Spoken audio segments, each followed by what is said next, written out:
Қаламыздың ең сұлу қыз анықталды. 15 бойжеткен бағын сынаған Петропавл аруы 2015 байқауы өз мәресіне жетті. Қазылар алқасының шешімі бойынша қала аруыны атағына лайық деп танылған жерлесіміз енді Қазақстан аруы байқауына аттанбақ.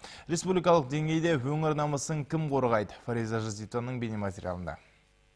Ең әдемі көйлектерін киіп, боянып таранған бойжеткендер сайысқа түсуге сақадай сай. Алда оларды 4 сынақ күтіп тұр. Сахнаға ұлттық костюм, іскерлік стиль, шомылу киімі және кешкі көйлекпен шығулары тиіс. Сұлу қыздардың ақыл парасаттылығы да сарапқа салынбақ. Қатысушылар әр кезеңнің өзіндік қиындығы бар дегенмен, біз бір-бірімізге қолдау көрсетіп, дайындық барысында дос болып кеттік дейді. У нас с девочками все хорошо. Біз қыздармен дос болып кеттік. Дайындық барысында жақсы араласамыз, ешқандай келіспеушілік жоқ. Байқау ұйымдастырушыларының бірі Андрей Ударцевтың айтуынша, Петропавлдың ең сұлу аруы атағын иемденуге 40 бойжеткен ниет білдіріпті. Ал финалға тек 15 ғана өткен. Кастингте олардың сыртқы сұлулықтарынан бөлек дарындылықтары мен адами қасиеттері де назарға алыныпты. Был определенный возраст. Қыздардың жасы 16-27 аралығында, бойлары 168 сантиметр және одан да жоғары болулары керек еді. Басты талаптардың бірі бой болды. Сондықтан көптеген әдемі қатысушылар бойларының төмен болғандығынан сыннан өте алмай қалды. Көз қиығы, мұрны, құлағы тағы басқасына назар аудардық.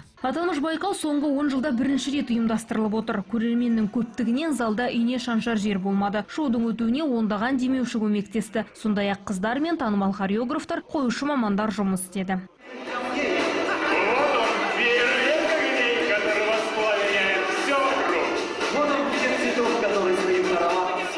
Көрермен үшін ең қызық кезең арулардың зияткерлігін тексеру. Қобажуларына қарамастан бәрі де сыннан сүрінбеуге тырысты. Қазылар алқасының да ойлары екіге бөлінді. Айтпақшы, төрешілердің арасында 1999 жылғы Петропавл аруы болды.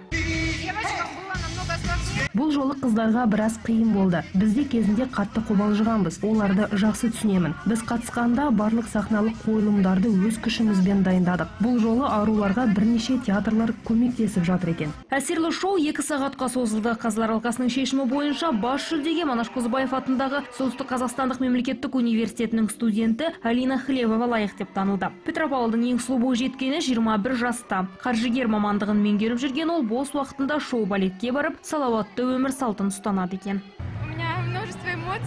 Осы байқауда жеңіске жеткеніме шексіз бақыттымын. Маған қолдау көрсетіп, сенім артқан туған туысқандарыма алғыс білдіремін. Оқумен қатар жұмыс істеймін, бимен айналысам, қаладағы барлық мәдени шараларға қатысып тұрамын. Петропавл вице-аруы атағы Жанна Сақтағановаға бұйырды. Байқау қатысушыларының барлығы демеушілердің атынан арнайы сыйлықтармен марапатталды. Ал жеңімпаз қосымша 100 000 теңгеге қол жеткізді. Сайыс Қазақстан аруы жобасының аясында ұйымдастырылған. Енді Алина Хлевова өңір намысын республикалық деңгейде қорғайтын болады. Фариза Жазитова, Жанар Дулатова, Александр Шереметьев, Ақпарат.